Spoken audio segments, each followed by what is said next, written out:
Mm-hmm. But a lot of times I feel like guys feel like I'm not going to just validate anything because even if it's wrong, even if you believe she's wrong, her feelings are right because they're her feelings. Yeah. Right. And the thing is like we always say, feelings versus facts. You can feel however you want. Mm-hmm. 2 + 2 is still 4. Yeah. You can say it's 6 till you're blue in the face. Yeah. And okay, babe, you believe 2 + 2 is 6? I respect that. That's your feelings. I don't see it that way. And now this is one of those times where we're just at an impasse. Yeah. So we just won't talk about why 2 + 2 isn't 6.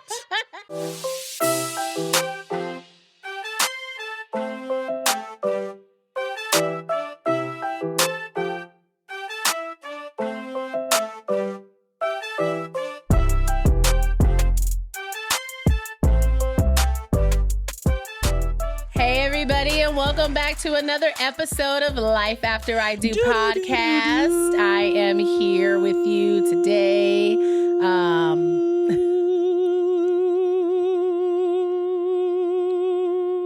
Well, wait. Woo! I'm your host today, Nisha G, aka Hosted with the mostest. and I'm here with my sexy. We got to change your name to sexy host with the shelf. Sexy husband with the triceps. Stop trying to sleep with me. My hubby tricep game is coming through. So we're going to refer to him as hubby tricep. So I'm joined here today with the one and the only hubby tricep. How you doing? My name is Molly. How you doing, hubby tricep? Look here, people. My wife be creeping on me in the gym. What's wrong with that? I didn't see nothing wrong with it. You just didn't know I've been getting footage. Yeah, apparently, people, she has been secretly recording me working out for her own pleasure. So she come home and I don't know what she do with the footage. I can imagine what she's doing because I know what I would do. He was doing pull-ups and I just had my phone like this and I was like, yep, that'll do it. You ain't got to worry about me. Ain't got to worry about me. That'll do it. Hey, Booskies. Hi. I would ask you how your week was, but I kind of want to go first. Well, I can only imagine why you want to go first. What? How was your week? Go Birds. Bird gang. Bird gang. My Philadelphia Eagles, rain, sleet, Arsenal, the Eagles train to go, have won the 2024. The 2025? Yeah, no, the game's played in 25, but it's the 2024 season. Oh, it's the 2024 season. Okay. The 2024 Super Bowl. Nice. Which is all I want. See, I'm 2 for 2. They didn't just win. Oh, we whooped their ass. Hold on. They did not just win. That was an embarrassment. That was a blowout. We whooped them. We whooped them pretty bad. That was and I am now 2 for 2 in this sports season. My Dodgers delivered for me. Okay. My Eagles have delivered for me. Okay. And this message right here is to LeBron James. I have been very hypercritical of you in your career, especially before you're with the Lakers. I kind of ease up off you once you join the Lakers because that is my organization. Mm-hmm. If you could just let me get my triple crown, if you could just pull out a W this year, LeBron, and just win the championship for me. That's all you ask. I will never say another bad word about you ever in your basketball. First of all, let me say this. I do say bad things about LeBron, but I say bad things about LeBron and basketball. Okay. I am on record multiple times of saying that I am a LeBron off the court fan. I love the images he portrays as a father and as a husband and as a black man. I love that LeBron. Mm-hmm. I'm not a big fan of LeBron, the basketball athlete. Player. I mean, it goes without saying I am a Kobe fan. Y'all can do with that what you want. But my week is great. I know he's been riding a high. I've been, especially because the thing is, I never really say nothing because for 2 reasons. One, my team has let me down a lot. Right. So I know what it's like to be there and lose or almost be there and lose or thinking for sure you about to win and then still it don't lose. Happen. Right. So I don't really say nothing until that's why people were texting me and all I ever kept saying was the job's not done. Yeah. Job's not done. Even when we were at the Super Bowl party and it was like 24, I think it was like 24-0, and everybody was like, "Oh, this is what it's gonna look like for the rest of the game."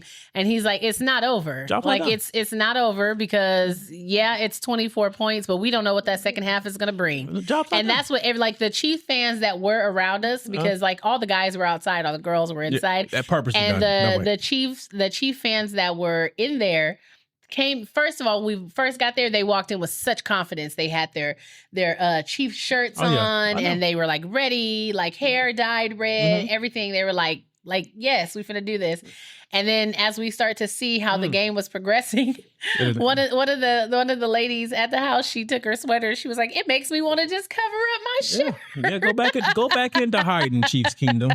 I was like, "Don't worry, you are in a judgment-free zone. Like, don't even worry about it." I only know one legit Chiefs fan. And when I say she is legit a Chiefs fan, she was a Chiefs fan when they was dog shit. You talking about Mel? Yes. Yeah. My friend Mel, Big Mel. Yeah. She has been from day one. She don't care. She that's the only person. When we lost to the Chiefs 2 years ago, she was the only person I texted. I said, "Congratulations, because you're the only real Chiefs fan I know." All these rest She's of die hard. I'm not sending no congratulations text to no bandwagoners. Right? It's just like a lot of people say that I'm the only Eagles fan they know that's been rocking with Eagles for, and again, I'm not that Eagles fan that I'm not going to talk crap about your team, because they're the Cowboys. Oh yeah, I hate the Cowboys. I was like, that's not true. You talk crap about the Cowboys all the time. I do little jabs. Okay. The Cowboys are the only team that I hate. You strongly dislike? No, I hate them. It's not a dislike. I hate the Cowboys. Okay. And I say at the beginning of every football season, as long as we are 2-14, I am happy as long as we beat the Cowboys twice. We can lose to everybody else. Really, babe? We could be 2-14 as long as we didn't lose to the Cowboys. We can lose to everybody else. Just please don't lose to the Cowboys. That's the only games I've like, please don't lose. Well, for your sake, I pray they don't ever lose to the Cowboys. Oh, we lost a lot to the Cowboys. Oh, have you? Not recently a lot, but in the past a lot. Oh, okay. Most of the time, apparently still wasn't enough for the Cowboys, though. Most of the time we split the games, but this year we just the wins. It still wasn't enough for the Cowboys. This year the Cowboys it is what it is. But yeah, so I'm really excited that you got your Eagles. And then so not only that, my baby. Yeah, that was my week. My little. I'm gonna start calling her Simone Jr. I wouldn't take it that far. I wouldn't go that far. I'm gonna call her. She don't say Simone. I'm gonna call her Simone because she calls her Simone Biles. She'd be like, "Mom, I'm gonna be just like Simone Biles." I was like, "Okay, girl." Baby, her name is Simone. She was like, "I know, Simone." And you'd be like, "No, Phoenix, it's Simone." Yeah, no, Simone. But that is her favorite person in the world. Yes. That's who she looks up to. Shouts out to Simone Biles. Our daughter is obsessed. I should get her a poster. Yeah. She's probably like. But yeah, my baby, she showed out. Then my Eagles showed out. I mean, I'm having as a sports fan, I'm having a good year. Now, if LeBron could just do this for me. Oh my gosh. I'm not going to ask Luka. I'm not going to really ask Luka. But LeBron, I know you 40. If you could just a little more magic for one more year and just give me that triple crown, my perfect. If I could, like I said, if the Lakers win this year, I might retire from being a sports fan. Okay, because I have achieved. Not a thing. I have achieved perfection. All of my teams have won. In the course of like 9 months, all of my teams would have won. Oh, well, I hope that goes well for you. I really do. Yeah. But yeah, so like my week. Like how you said at the end of your week, the highlight of my week was watching baby girl do her second competition. She attended the AGA Long Beach Invitational. Yeah. It was the title was Diamonds Are a Girl's Best Friend. Mm-hmm. I thought that was super cute. But she did the AGA Long Beach Invitational gymnastics. And it's one of the biggest invitationals that she'll have too this year. And it went so good. Like she to so see happy. Her light up compared to her first, compared to how the season started, right? Mm-hmm. If you guys remember, like we had the whole meltdown because she didn't place how she thought she would place. She only walked away with one medal for an overall. And this competition, she walked away with 4 medals. She placed in Should have been beam. 5. It should have been, honestly. And, you know, we could just be those parents. But no, we are those parents, but we're not wrong in this case. He didn't realize he was that parent until this competition. Right. Because I was about to go down there myself. But she medaled in vault, beam, floor, and all around. So that was really, really good. And it's crazy because she leveled up as far as score-wise in all categories except for vault this competition. And then she ends up... No, she did better in vault this year. No, that's the only one she did it because that's the one that she placed in. Well, so her scores have gone up compared to her last performance. She increased in all her scores except for vault, and then she turns around and places in vault. Yeah. And then she moved up all around like 6 spots, I think. But the thing about vault was I felt like the judges were like hypercritical of everybody. Oh, of course, because it was a huge invitational. Like, you saw how many girls there was. But at the same time, what I noticed later on in the event, they got lax. No, it wasn't the same judges. There wasn't the same judges on every event, though. It was. No, it wasn't. I watched because I know. I watched it too. I was there. Because I know Karen.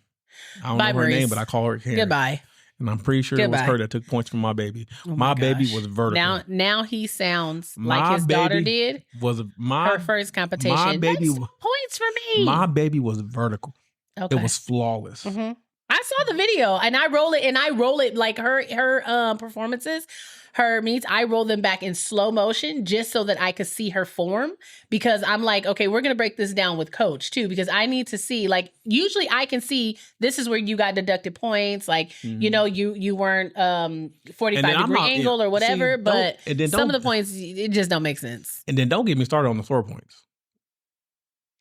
I do think she should have scored higher in floor, but the thing is too, is I also went back and I looked at the middle part of her routine when she does like her round off to the back handspring, and the baby's legs was completely bent. I mean, I couldn't fight that one. I said, girl, it looked like you didn't know how to point a toe. Are you a parent or are you a judge? I'm both, because I like to keep it real with her, because when she comes to me and she asks me these questions, that's why I record it and we go over it together and I play it in slow motion so I can be like, see? Okay, go Birds. You know what I'm saying? Go Birds. But yeah, the excitement that she experienced, the joy that she experienced, my heart was so full. No, my thing is not her coach being surprised. She goes, how many she did? Shut up, not her coach being surprised. I know that she don't always take things seriously, but I felt like that day she was serious about it. Well, I think it's now because she knows what to expect, and she knows that when she goes into these types of situations now, and especially each time she goes into them, she's seeing it on a larger and larger scale, and she knows that, okay, I'm up against people who like they do this. You know what I'm saying? Because like her on the other half, like she had a teammate who, you know, I still think she did great. No, she did but great. She didn't have like, you know, the best of outcomes. And she was talking about how, you know, because she was a little nervous. Like there was a lot of girls, a lot of them older, you know, and I honestly wasn't expecting to see as many older girls at that level. It was a lot of older girls at that level. And I was like, okay, did I miss something? Did they add a subcategory in here? Late. Because I'm like, she's about 14. My kid is 7. And they in the same, why are they in the same box? But like, I just need to know what's going on. But yeah, but it was fun. It was really good. I think I was just, it was good for me because I know I felt proud because she was proud of herself. I felt proud too. She was proud of herself. The only thing I didn't like about that day is the fact that she knew that we were like happy for her and we were pouring into her, and she tried to take that shit to. Oh, she milked it. She milked it. Can we get ice cream? Yes. Can we go to eat? Yes. And then where I do the line, she was like, "Can we go to the mall?" No, I said no. Absolutely not. Yeah. I said, girl, you really trying it. I said, you actually have homework. This is still technically a school night. We are going home to do homework. Because when she said, can we go to the mall? I said, ma'am, no. What you need to go to the mall for? And she don't want to do nothing but go to Claire's. That's it. That's the only store she want to go to is Claire's, so she can pick out more makeup and stuff. That's all she want to do. No, ma'am, you're not going to have me in Claire's for 45 minutes. She want to go run it up in Claire's. That's Even it. when we take her clothes shopping, she be like, okay, so that's nice. where's Claire's? Where's Claire's? Can we get to Claire's? But you know what I just thought about? I was like, Claire's for her must feel like Sephora for me. It must be. I don't have. thought about that. I don't was have like, that store anymore. What? That I feel like, oh, I can't wait to get there. Oh, I'm sorry. Yeah. It's not the hat store. No, I need to get It back. used to be the hat store. Then it was Best Buy. Then it was Home Depot. Yeah. I do like Home Depot. I ain't gonna lie. I can't with you. Yeah. So, I mean, but those, that was a pretty good week. I can't complain. Now we just got to like keep, get into it. Now she's going into her, I'm tired now. I just need a break. I just need a break. I just need a long break. And I was like, okay, well, we're going to I just need a long break from school. Right. No, what you need is go upstairs and take a nap. Right. So let's go ahead and hop into today's topic. What we got today, Boofsky Ronies? Excuse me. We talking about your shelf? Today we're going to be talking about love and respect. We're not going to be talking about my shelf. We're going to be talking about love and respect and about how apparently men view respect as love, and women give respect when they feel loved. Oh. So it's kind of like you better respect me at all times.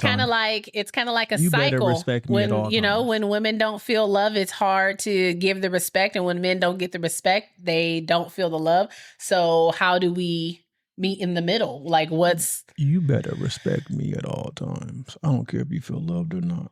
Oh, I'm pretty sure that's not how that works, but I'm pretty sure that's not. In the words of the great Birdman, put some respect on my name.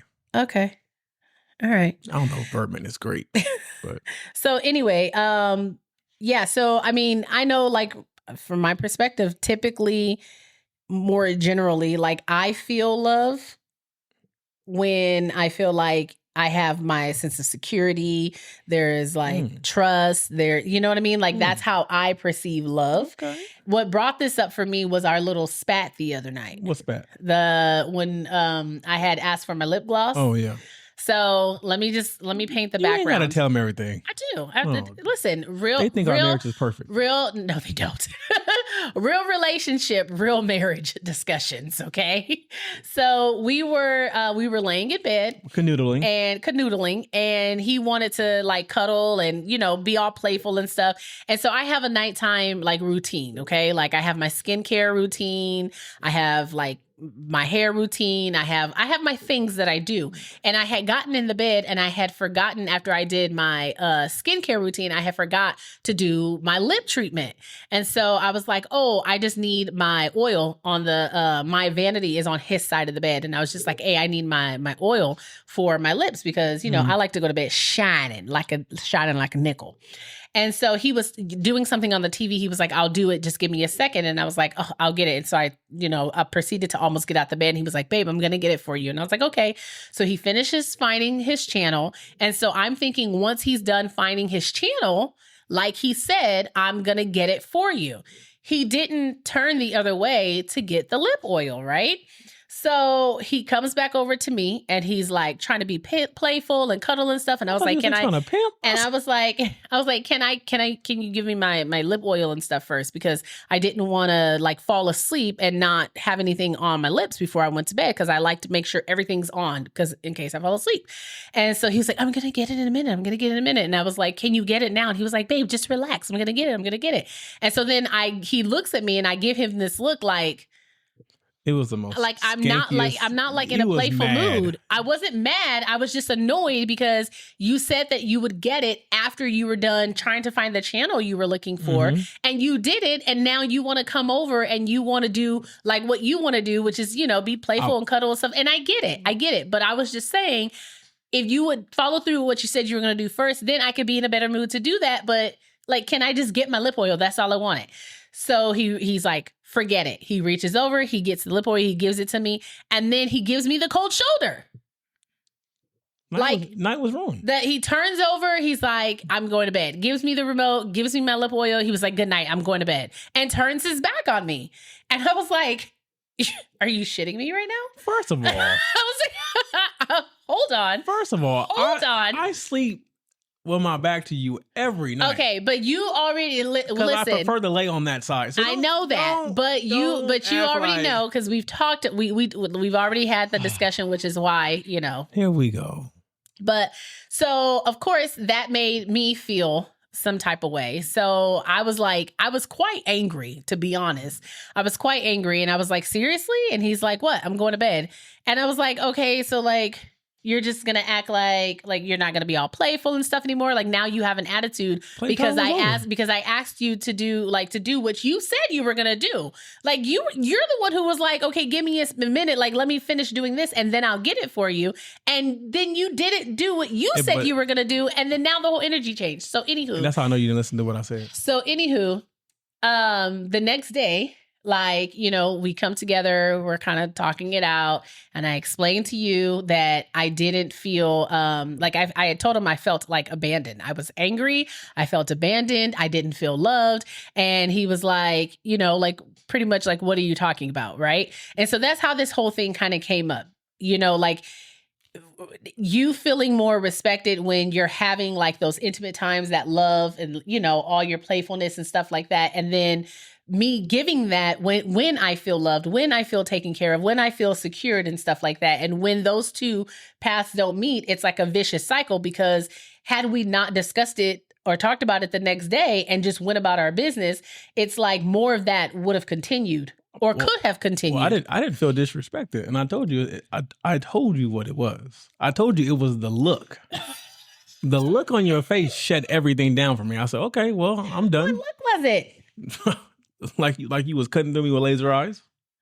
That look of I had laser eyes. That look of just that was just like my serious sheer madness and anger on your face. It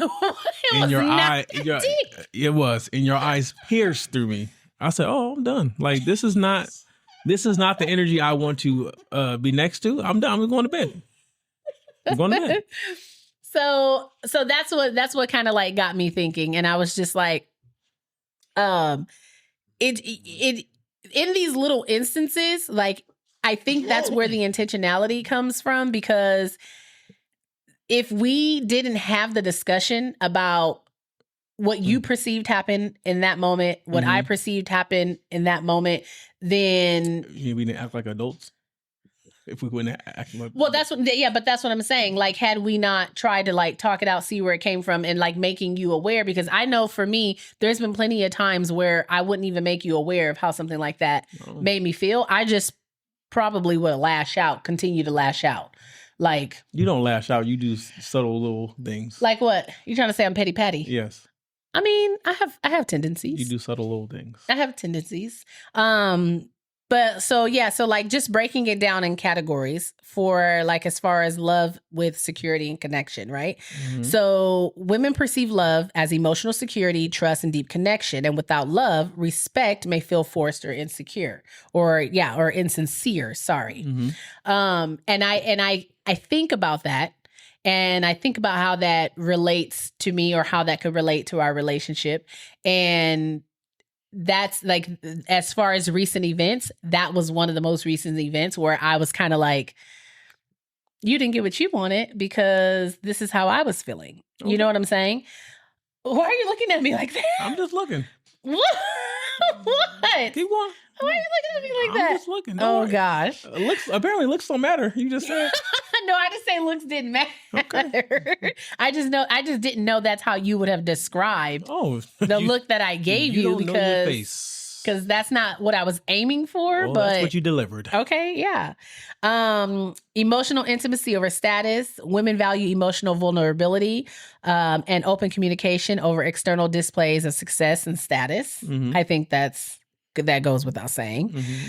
Mm-hmm. Respect is earned through action. Okay. I think that's a big one.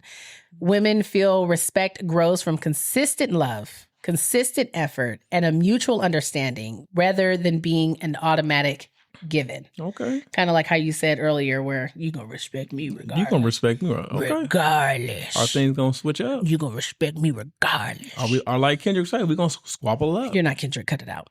I never said. I could never be the GOAT. Right. I'm teasing. Fear of being controlled or dismissed. With the right amount of money and writers, I could be Drake. Oh my gosh. Why? I'm just saying. Why? Let people know where I stand. Why? Fear of being controlled or dismissed. If respect is emphasized without love, women may feel controlled or unheard rather than valued. I know we've had many discussions. You feel about controlled? That. No. I was going to say. I said... I know you don't feel controlled. It says respect is emphasized if respect is emphasized without love. Right? Because, you know, we've had discussions, many discussions about when I tell you when I don't feel heard sometimes. Mm-hmm. Yeah. Sometimes you're just not saying nothing. Really? Really? Okay, Demel. I'm not doing this with you today.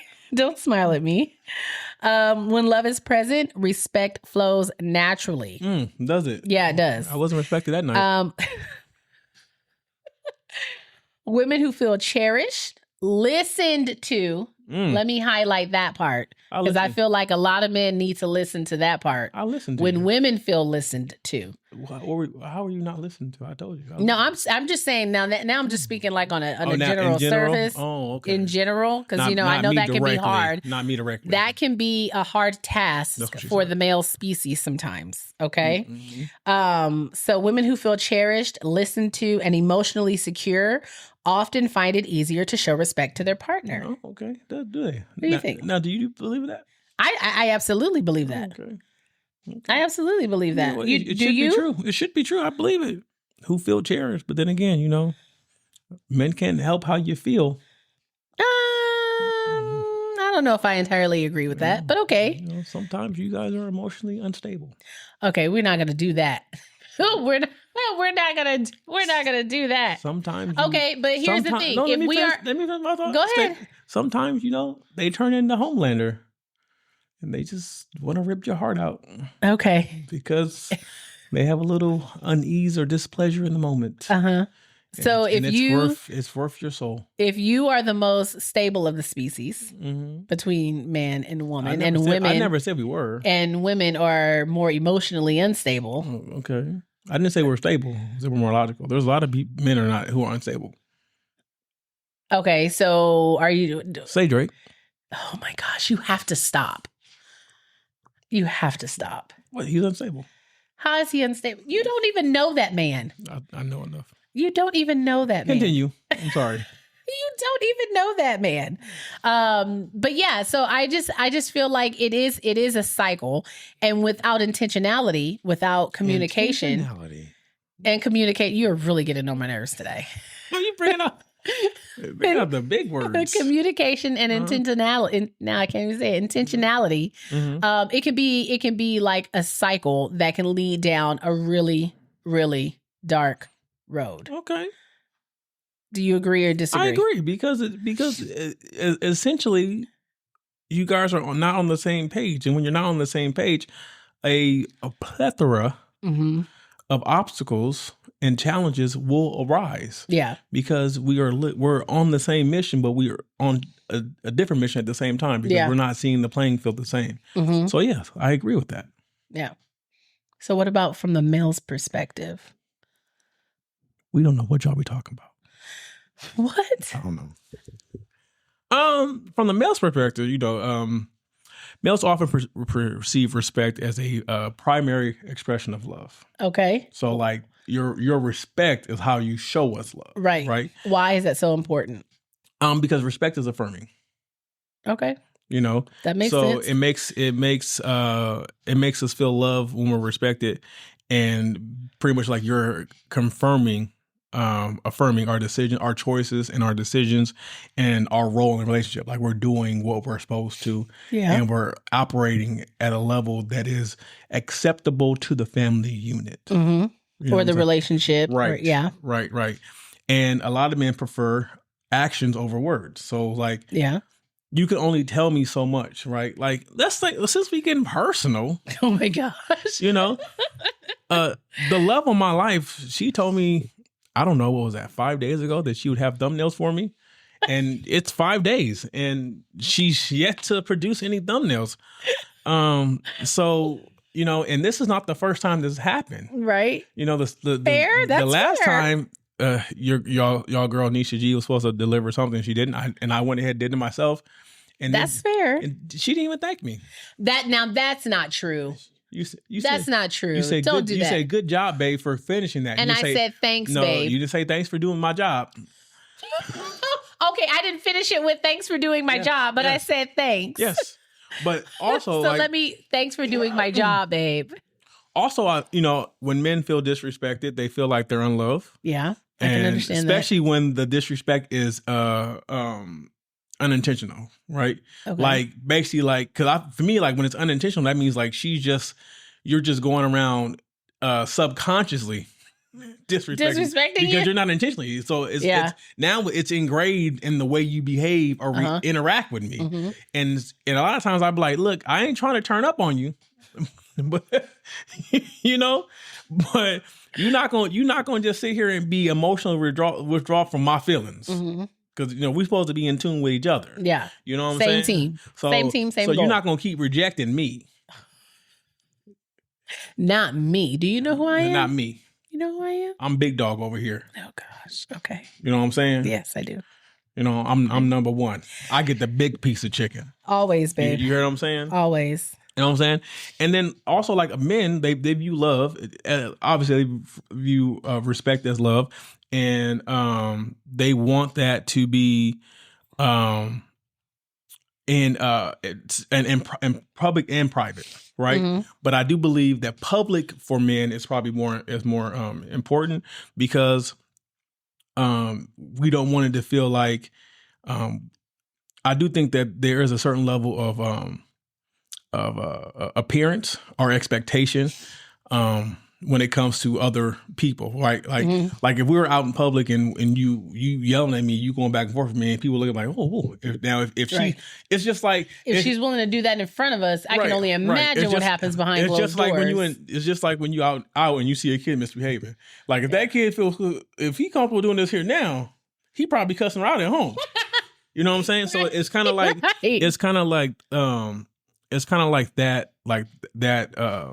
that balance of things, right? Like, so I do feel like the public being respected in public is a lot more. And I feel like being respected in public also leads to it being, respected in private because right. You know what I'm saying? And I agree with you on that one too, because, and I say that only because of firsthand watching people we know disrespect their partner publicly. It is, for one, it's weird. It's so uncomfortable. And it's so uncomfortable. Like we have been in those situations where we have seen our friends and other associates that we have who are married, and either the wife is being hella disrespectful and talking out of pocket, or the husband is being hella disrespectful or talking out of pocket, like about or to their significant other. Mm-hmm. And we just was like, oh. Like, couldn't be me. You're right. Like under no circumstances. So I do. I mean, would you say that I disrespect you in public? Because I make it a valid effort not to try not to. Only when you're really upset. Okay. You might say something a little out of pocket. Never nothing really major. Okay. You might get a little out of pocket. And that's why I might just look at you. Because I'm like, if I respond, it's going to be worse. So like it'll be like poking the bear. And then when people see you get out of pocket and I remain cool, then I get the brownie points. Exactly. So that's why I'm like, okay. Yeah. So it's but then when we get in the car, I'm like, hold up. I mean, listen here. I do my best. I do my best. Like, but as far as just blatantly downright being disrespectful, you don't do that often. Oh my gosh, I often really don't play with me. Don't play with me. You don't do that often. Don't play with me. You don't do that often. I really what? You what? What? No, go ahead, finish. Oh, I was gonna say that I do respect you. So 92% of the time. Marie, stop it. Stop it. Shout out to the black women. See what I did there? No, I didn't. 92%. Oh my God. No. I thought you was in tune with the culture. But I will say that a man that feels respected and feels love is more likely to reciprocate that to their partner, and more likely to be more emotional, more affectionate, and interact with them in a more loving way, and try to be more like respectable and more like caring towards them. Right. Because I do feel like men are, for the most part, most men are very reciprocal when it comes to things. Like, and it makes it a lot easier for me to be soft, to be loving, to be caring when I feel like I'm receiving that same energy. Right. Right. But when I'm not. And that's the part that I look really, at you. That's the part that I really want to kind of touch on, because I think it becomes one of those things where if, let's say, for instance, if a husband is feeling like he's not getting the respect that he deserves for all that he does, but then the wife is feeling like she's not loved and cared for and she's not secure, who gonna be, and no one's saying anything, right? So it just continuously perpetuates. He continues to feel disrespected, right? Because now he's she feel unheard and not seen. Exactly. And then that's her form of not feeling loved and not feeling secure. Right. So how do we get past that when that cycle is happening? Because it does happen. I think in situations like that, a conversation has to be had, and someone has to have be brave enough to approach the subject. Because I do feel a lot of times that it's not that whatever the problem is can't be solved. It's the problem's not being addressed. Right. And we're looking at each other as the problem instead of looking at the problem as the problem. Because I will say this, a lot of times we've had these conversations, and a lot of times, and like I'm feeling a type of way, you're feeling a type of way, and then when we talk about what's going on, we're like, well, damn, we're actually upset about the same thing. We're mad about the same thing. We're just perceiving it. We're differently. Just perceiving it differently, and then that goes on. But I think that also comes along to say we've done a good job, and we've done the work of having a lot of non-judgmental conversations with each other, no matter how hard it gets. Yeah. Because sometimes you be saying stuff, and I'll be like, I gotta take it. I just gotta take it. I be seeing how you be like, because sometimes you be saying stuff, and I think I'm having gentle gloves on. Sometimes you be saying stuff, and like I can feel the heat in my body, and I have gentle gloves on, and I'll be like, calm down. She trying to be cool. I'm trying. Even though she hitting every nerve, she done hit every nerve on your spine.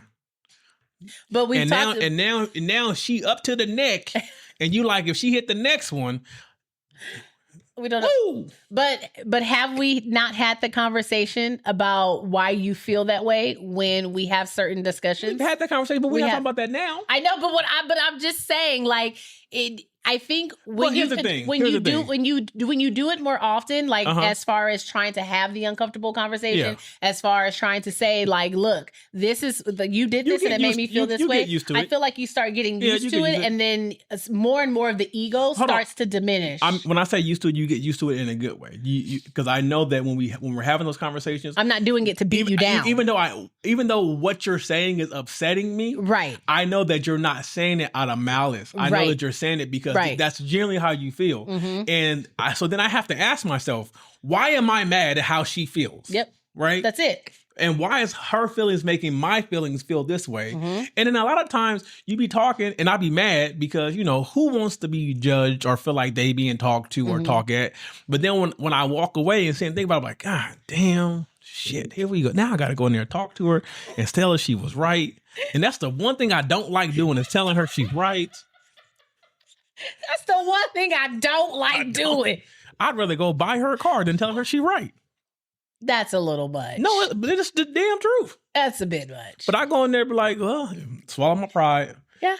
Babe, you were right. I'm sorry. I apologize. I'll and I appreciate that. And I tell her, I tell you all the time, I'm gonna try to work on it. Yeah. Now give me some time, because Rome wasn't built in a day. Yeah. It was destroyed in a day. Yeah. But it wasn't built. Actually, it wasn't destroyed. Well, actually, it was, but. It actually was destroyed over time. But that's why I always say, too, it's like you have to do your own work of bringing yourself aware to it. Right. Because like when it happens, there's been times where you'll say like, oh, I'm not going to do that anymore. I'm really going to work on it. I'm going to try to be aware of it. And then you do it. And I just look at you. Yeah. And I'll be like, okay, remember what you said about. And sometimes but hold on, you do that sometimes too. Yeah, I'm sure. But sometimes I catch myself, sometimes I don't. And even when I don't catch myself, and then after the fact, like I'll say something, I'm like, oh, fuck, I fucked up, man.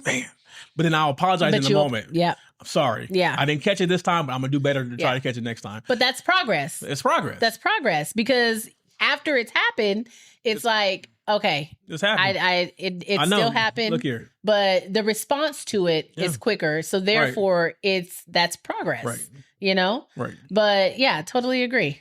And a lot of times it's not that I'm not trying to be mindful. It's just that like when you're having conversations or you're going through moments, especially when you're heated and you feel the way you feel, and you haven't reached the level of clarity yet where you can come outside of how you feel. Yeah. It's like, no, I'm finna say what I feel. Right. Well, because you're still holding your emotions as priority. Right. And I think which is a normal human thing to do. Exactly. But I think that's where, like, one piece of advice I had received from a therapist once was, if you focused on my needs and I focused on your needs, then we should get somewhere, right? Because if you already know if I tell you what my needs are to help me to feel loved, secured, to help me, be in the love state, and then I know all the things that help you to be in the protection, the giving, the providing, the love state. If we focused on that, then I don't have to focus so much on my emotional priority, because I'm already feeling that it's being met, because I'm wanting to focus on yours and I'm wanting to make sure that yours is taken care of. Like that becomes my priority, and it only becomes my priority because mine is being taken care of. Like my mind is not settled on, well, you don't feel this and you don't feel that.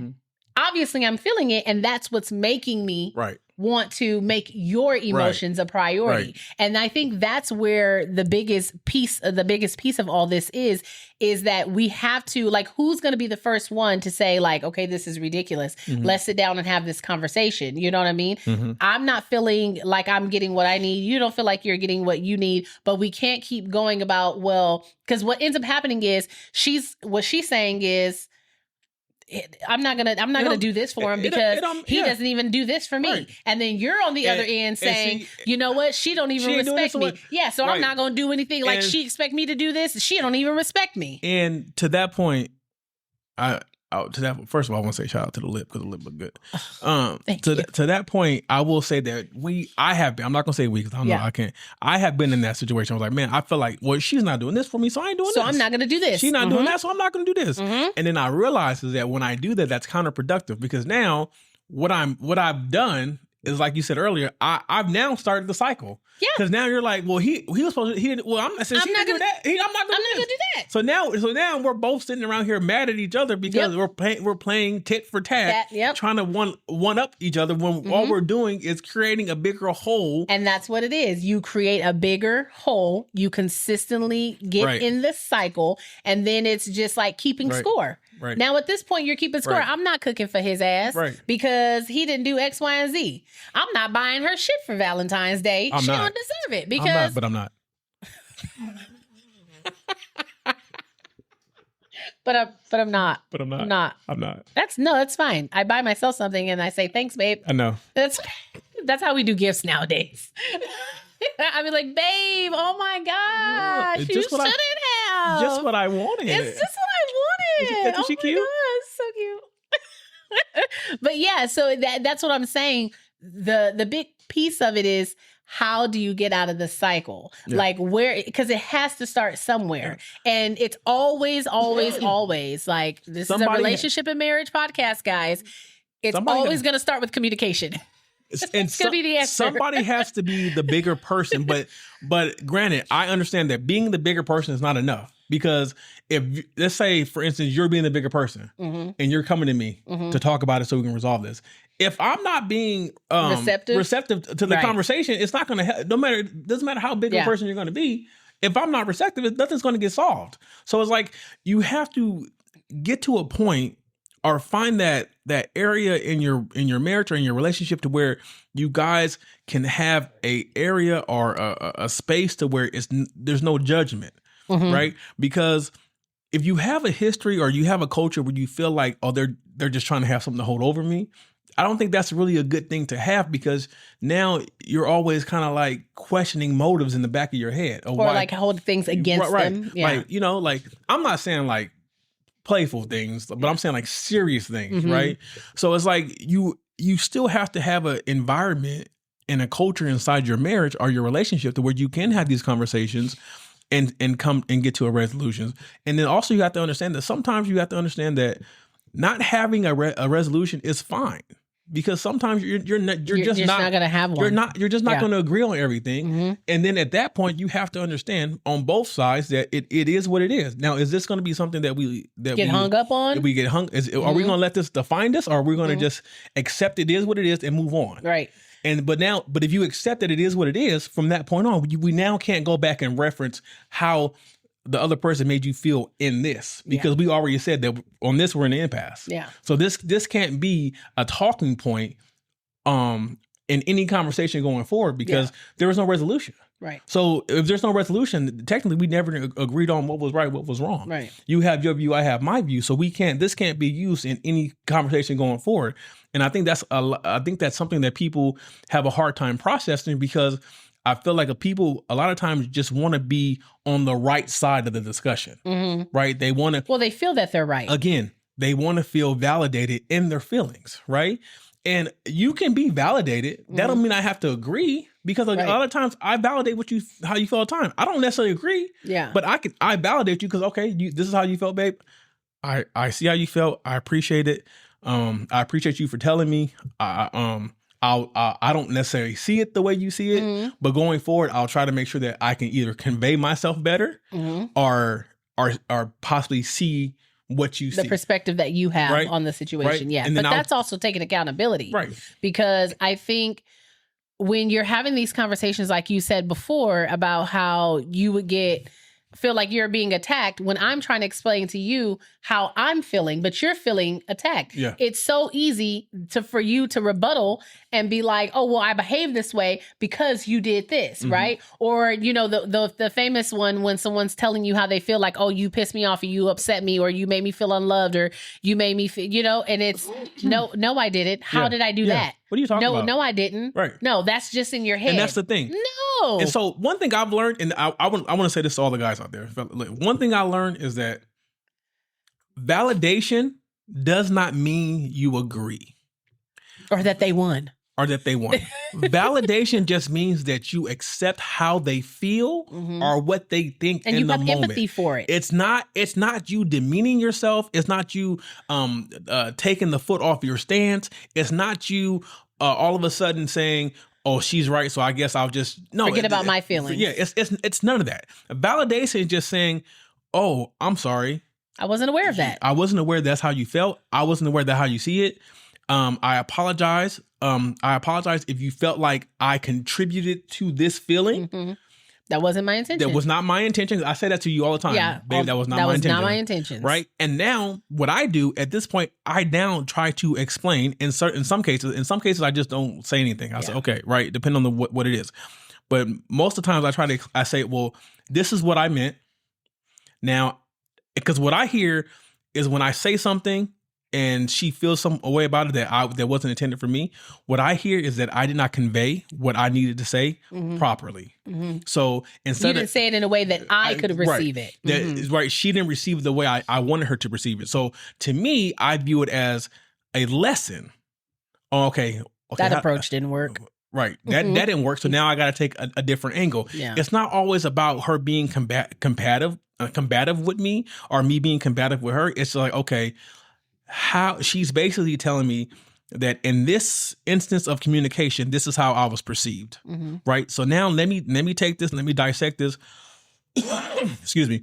Let me take this, let me dissect this and figure out how I can convey myself to her in a way where I am perceived in the light I want to be perceived and with the meaning I mean, so that there is no doubt about what I mean and what I'm saying. Or in what I'm saying. But a lot of times I feel like guys feel like I'm not going to just validate anything because even if it's wrong, even if you believe she's wrong, her feelings are right because they're her feelings. Yeah. Right.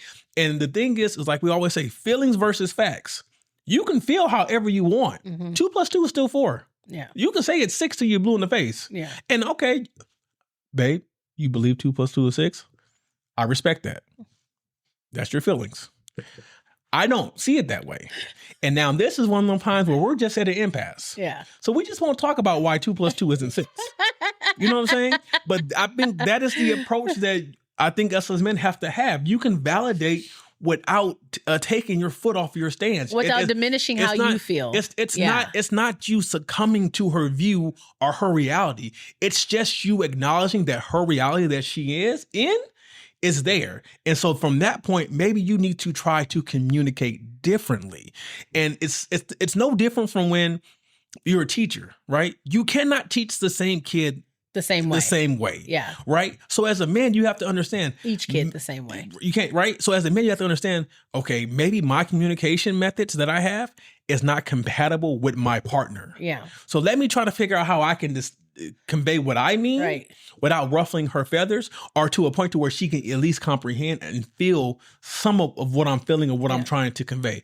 And that is where it is. Like, you have to be mature enough as a man to understand that you are not perfect. Yeah. And just because you have, because who doesn't feel right in their stance, right? Yeah. Just because you feel right in the moment doesn't mean and again, I'm not gonna say it doesn't mean that you're not right. Yeah. It just means that you're not conveying it in the right manner. Or it doesn't mean that you get sense. to dismiss everything else that's happening or anything that she said because you feel like you're right. Because her feelings about it 2 plus still 2 matter. is 4. Right. But she thinks it's 6, and it's all right. Some people went to public school, some people went to private school. Let her feel the way she feels. I'm not doing this with him today. I'm just not going to do it. Some people weren't part of STEM. Let her feel the way she feels. Some people weren't in the magnet program. They wasn't. Some people don't know what AVID stand for. So you let them feel the way they feel, and you validate their feelings. That does not, again, it does not mean that you agree. It does not mean that they that you have to disagree with it. It just means that you recognize and acknowledge her feelings. It doesn't mean she can be wrong. You're not. We're not saying she's right. We're just saying that I recognize how you feel, and there's nothing wrong with that, because just recognizing how someone feels, sometimes that's all it is. That's enough. That's enough to actually have a conversation go a little further. Yeah, and now you can explain yourself in detail. You know what a good example of that is, and it's not even in relationship.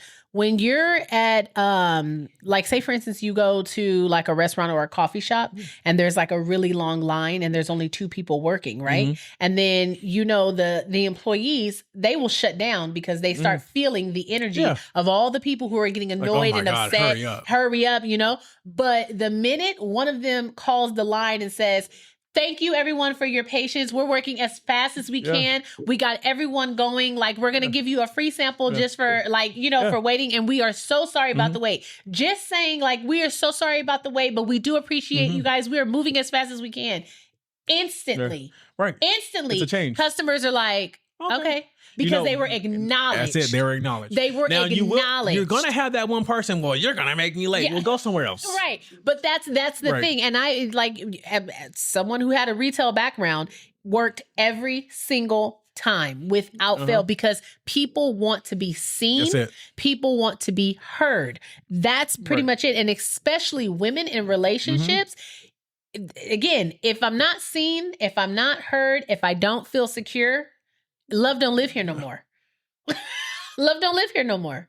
She don't. She moved down the street. So it takes a fool to learn. Okay. And she moved, right? Yeah. So that's why when we talk about like the cycle, part of the cycle, you gotta break the cycle. Gotta break the cycle. Because it will become the cycle. So that's it. Resolving the issue is understanding each other's core needs, right? Breaking the negative cycle. So that's through the communication. That means taking accountability, not getting defensive, being able to show up for your partner, show up for yourself, show up for your marriage, having communication strategies. Now, I like that part. I like the expressing needs without accusing. Yeah. Because when you add the accuse in there, right, that's a whole different energy. Everyone shuts down though. That's the energy. That's the thing. Because I know for me, when you accuse me of something, it's only you only get 2 responses. I'm either gonna shut down and say, okay, I'm not talking about it then. You feel the way you feel, right? Or I'm coming with all the smoke. I done put up the trailer smoker behind me. By Danielle. I got 2,000 oxtails. That's how he feels, if he feels like someone's calling him a liar. Oh, I got the smoke because I will look here. I keep receipts. I can't. I keep receipts. I keep this, and I will show. And I will Google you to death. So communication strategies. Going back to what you talked about with maybe the communication, the way that you communicate with your partner, or the way you communicate with your woman doesn't work for her, like how she perceives it or her communication type. So I think it's important talking about your communication types. I know I believe we did an episode about like communication types too. I think that's something that's really, really important. Really important. Because again, like we always say, it's not what you said, it's how you say it. So let me ask you this. What sounds better to you? You never loved me anyway.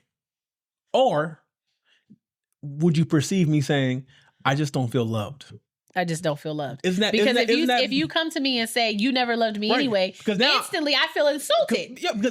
Because I'm attacking you. Yes, and it feels like an attack. Because I'm telling you what you're not doing. Yeah, and that's why I feel insulted. But when I remove you from the equation, say, you know what, I'm just not feeling love right now. Now for me, it's like, in my ears hears like I'm empathy. I need you to love me. Yeah, I hear empathy, and I'm just like, okay, so what is it about my actions that I'm not conveying that's making my partner feel that shelf as if you keep covering that shelf. I have to wear pants in the gym, Maurice, because if I showed up without pants, they would ask me to leave. I guess you're right, but at home, just I have a child. Just keep that move on, then. Okay. Because the way it sit there. So communication strategies. Drape off. Okay. After that is small intentional actions. Small intentional actions go a long way. It's the little things that's going to keep you together. That's it. Appreciation, again, listening, affirming words. In your case, physical affection. You are smart. You is kind. Shut up, Maurice. I'm going to stand by. And then commitment to mutual growth. You know what I think it is? See, here's the thing. Hold on now. We both had a thought. Hold on now. Now, when you say mutual growth, that one to me is kind of tricky. That brings me to what I was going to say, though. Okay, go ahead and say it. I think that's where couples goal planning comes in. Because that's what an impasse is. Yes, I think that's what it is. Because believe it or not, I do believe couples need to set goals. Are you podding today, huh? You guys have to set goals. Not the kind of goals where y'all trying to decide where to go to vacation. Not those type of goals. No. But realistic, like reality, everyday goals. Like how could we get these kids out of here exactly at 18? Bye, Maurice. But listen, like, you know, how can I be a better listener? Like that's a goal. Yeah. That's something that you're going to actively work towards. How can me and my partner actively spend more time together? More like, you know, intimate time that's non-sexual. I got a list of things. Oh gosh. Right here. Not a list of things, yeah, Jesus. I do. I think here's a couple of things that you should try to goal. It's just me. It's just me. This is some of the things he had on our journal. That's all. I agree. Like what you said, non-sexual intimate time. I think that's important. It's very important. Where you guys are just together. You're in an intimate situation, intimate setting, doing things that's non-sexual. Where you're just enjoying each other's company of one another, right? And I think another thing is like what. Sometimes I wake up and just say, what can I do today to make her life easy? It's not, and it doesn't matter how I feel about whatever the task is. I can suffer through it one day. Yeah. So that way, because I feel like when I do that, you can verify it. I feel like when I do that, not only if I'm making your life easy, you're looking at me as like, okay, he does see what I do. And then now that opens up another level of appreciation from you as to what I'm doing. Right. And it inspires me to want to reciprocate that. Right. So that's another thing. Like, ask yourself, what can I do to make? And then my other thing is like I also say, what can I do today to surprise her in a good way? And it's not necessarily doing something for you that you would normally do for yourself, but like, what can I do that when I show up, it's completely will catch her off guard. Now, whether that be like the times I bring you flowers, or the time I'll go and I'll get you something that's your favorite thing or whatever. Like how can I spark something in her? Like, oh dang, my baby was really thinking. Like just the thought of having her thinking, my baby was thinking about me today. He thought about me today. You know, it wasn't just business as usual. He thought about me. And then the other thing is, what I try to do is I say, how can I make myself better so that I am more appealing, right? Because I think that's another area of marriage and relationship people don't think about. Yeah, you attracted them. Yeah, you guys got together. Yeah. But again, you still have a responsibility like with to the that. mutual growth, how can I grow to make myself more desirable as a husband, as a father, not as a father, but as a husband, as a boyfriend, right? Yeah. How can I, as a partner, how can I make myself more desirable? How can I step up and do the things where she looks at me and say, "Damn, that's my baby." Yeah. Oh, okay. I like see me you. taking video of you in the gym. Okay, pervert. But I'm just saying, it's just like the planning, the goal planning, but you have to be on the same page, right? Yeah. But you won't know that until you goal plan too. Yeah, right. You got a goal plan. And you cannot be dismissive of each other. Yeah. That is not communicating. Nope. Don't just let it go. Don't sweep it under the rug. Because that rug will get dirty. You have to like you have to practice having the hard conversations, right? Now, I'm gonna say this, and I'm gonna stop talking.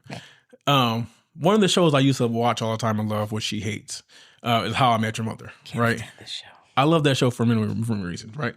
But the one thing I loved about that show was Marshall and Lily, who was the couple on there. They had a rule where no matter how heated the argument got, they could pause. They would just pause the argument, and then we're gonna discuss it. We're gonna talk about it, and when it gets heated, we're gonna pause. Yeah. And now we're going to walk away. We're going to act like we're not even arguing. Yeah. We're going to act like nothing's happening. And now once we both calm down, we're going to unpause and talk to it, right?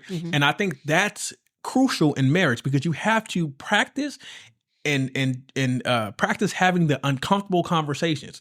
And when you get to a level to where you see red and now you're just strictly defensive and you don't care what they're saying. Yeah. All right, pause. Time out. Yeah, because now you're losing sight of what we're going through anyway. Because I'm getting to the point to where now I'm just protecting me. Yeah, and I don't care what you're saying. Yeah, because now the boxing gloves are on. So now to time out. Yeah, let's take a break. Yeah, and we've done that. We don't say pause, but we've done that. We just say, okay, look, let's before I say something that you can't come back from. Let me because you know how I am when my feelings are hurt sometimes. Right, you brutal like her eyes. Let's just put this on the shelf and come back to this later because right now, feelings are too high. Emotions are going crazy, and we're not hearing each other. We're just talking. We're just talking. So nothing like that's something you really have to try to master, and that's really what's going to help you be in these long repeated. But this goes back to repeated reruns constantly, same channel, TV One on all day. Okay, goodbye. Type marriage. Goodbye. But I'll just finish with this. All of this, all the discussion, the cycles, the arguing, all of that, and trying to work through them, trying to get a resolve, trying to grow together, all that is part of when people say marriage is hard work. It's hard. That's what the work is. So when people talk about, marriage is work, it's not necessarily in a negative light or in a negative sense. They mean like trying to coexist with someone that you deeply care for, that you deeply love, and still trying to have an identity in that relationship and ensure that not only are your mental and physical things are taken care of, but their mental and physical things are taken care of. And the work that it takes for you both to get through that and work through that and be mindful of, that is the work of relationship. Right. That is the work of marriage. Okay. Alrighty. That was good. Good little discussion, babe. So we're going to move into our two cents. This is a little bit of a long one, babe. Is it? But I would really love to get your perspective. Long-winded? Even though I already know what your answer is going to be, I know what your answer is going to be because I know this guy. But I want to hear. Okay? Ready? Am I the asshole for getting it elsewhere since my wife didn't want to have sex anymore? Basically, my wife has decided unilaterally that we are done having sex. She found out that she cannot have kids due to a choice that she made before we met. And kids apparently are the only reason that she was willing to even have sex. Oh, wow. I love my wife and I enjoy being intimate with her, but it was making our marriage untenable after 2 years of this. So I posted for advice. I got a lot of great support and suggestions about how to talk to my wife, and I tried all of it. I started going for counseling for myself as well. But no matter how I approached her about our situation, she would not try and see it from my point of view. Every discussion would end with her crying and screaming in my face that I am trying to emotionally manipulate her. I then wrote her a letter outlining my feelings and asking her to come with me to counseling and to seek it for herself independently, perhaps to even go see a doctor. I was kind and loving in the letter. The last thing I wanted to do was to set her off. I worked on my wording with the counselor to make sure that I wasn't saying anything aggressive that could be misrepresented. She read the letter. She then scrolled across it with a red Sharpie that said, "Go get it elsewhere because you are not getting it from me," end quote. Then she walked out. I sat there for about an hour doing nothing. Then I told myself that that was what I was going to go do, get it elsewhere. We're both fairly successful in our jobs. I'm not super attractive, but I am fit and a good talker. It took a while, but I met someone. Wow. We started out as friends, but it became physical. I made sure she knew that I was married, but she was not interested in a relationship, so I guess it's a safe option for the both of us. My wife found out because I didn't try and hide it. She was crying when I got home one night. When I came in, she asked if I was going to leave her. I said no. She asked if I was cheating on her, and I said that I was just getting sex elsewhere. She said that was cheating, and I didn't agree. I asked her what she wanted to do. She said that I had to stop. I asked her if we were going to start having sex. She said that I was an irrational asshole if I thought that she would have sex with me after I cheated. I went to my desk and pulled out a photocopy of the letter that I had wrote her and her answer on it. I went to have a shower and go to my room to go to sleep. When I woke up, she was sitting on the couch waiting to talk. She said that she reread the letter and that she realized something that she had not before. She assumed it was just a letter that was me begging for sex. She said that she would go for counseling alone and with me, and all I had to do was stop having sex elsewhere. I said that I would be willing to pause my friendship until we saw a counselor, and that if I saw progress in our relationship, then I would break it off. She said she wouldn't agree to the counseling without me leaving the other woman. It almost turned into a fight, so I just went for my run. Before I left, I asked her what would compel her to go to counseling if I stopped having sex elsewhere. When I got back, she still didn't have an answer for me. She couldn't even say that our relationship was worth saving. I don't want a divorce, but I am willing to leave her over this. I am a 28-year-old male. I am not going to go the rest of my life without sex. And she refuses to see my side. Any advice? Toot that ass up, mommy, get it low. Oh, sir. For me, this is a deal breaker. Let me tell you right now. That's what I said. I already know your answer. If you came with me tomorrow, and I would ask you the same question. So, am I free to get it elsewhere, or do you want to discuss arrangements? Like, how do you want to do this? Right. And how would you like to do the next lifetime? And I would also say that since you don't want, I'm willing to give it to you. You just not give it to me. That'll mean you can go get it elsewhere. Oh, wait a minute. Because I'm willing.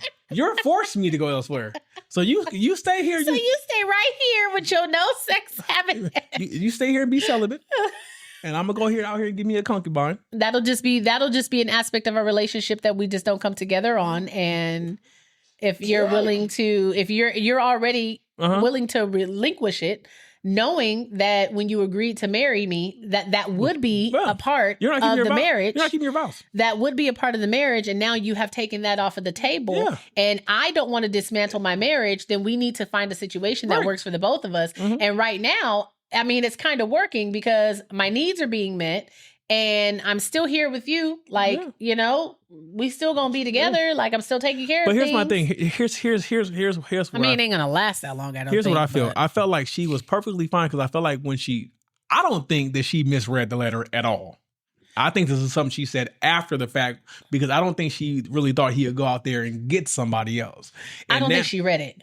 I think she did. Because she wrote across it in Sharpie after he gave it to her. I think she did. So, but now that there's another person in the picture, she don't like that. She don't like that at all. She didn't mean it when she said go get it elsewhere. Right. She didn't mean it. It was like a figure of speech. She didn't mean it, but he took it literally. That's the thing. Men, we take things literally. Don't sit here and say something you don't mean because if you say, hey, if you find somebody that's want to give you some ass. Well, it wouldn't be where he wouldn't believe her because he believes the fact that she's already told him that since we can't have kids, I'm not having sex. And that is something she has held true. Okay. So when she wrote, go get it elsewhere, you believe it too. It's not hard for him to believe you meant that too. Yeah. So he wouldn't got it. But now that he wouldn't got it, that was an issue because now she feel like she got competition. But I guarantee. No, I think it's one of those things where she just feels like he's mine. But here's the thing. She has to understand, she has to know that if they were to divorce, she would have to be single because there's no other relationship she's going to get into with a straight heterosexual man. That's not true. I disagree with that. She gonna find a straight man that don't want to. Babe, you'd be surprised. Okay. Men, I mean, probably more women, but you'd be surprised how uninterested some men and women are, and disinterested they are in sex. Well, let me tell you something. I know you ain't one of them. Let me tell you something. Really?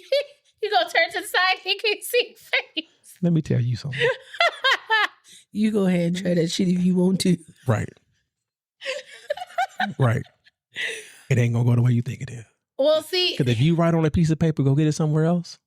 I'm gonna say, you sure? I'm only gonna say, are you sure once? One time, and I'm gonna have that on. It's gonna be on video. Because if you try, so when you go to court, she said it was cool because she didn't want to put out. So she said I can go get it somewhere else, and that's what I did. And that's exactly what I did. And I see Stacy 3 times a week. Would be Stacy. I don't like the name. I'm sure she could change it for you. Nah. But yeah, but the other thing that I think about though is why? Why? Because I think there's a bigger and more serious issue there. See, here you go, woman-splaining shit. It's not woman-splaining, but I think she should have went to counseling the first time. I think there's a bigger issue there as to her view about physical intimacy.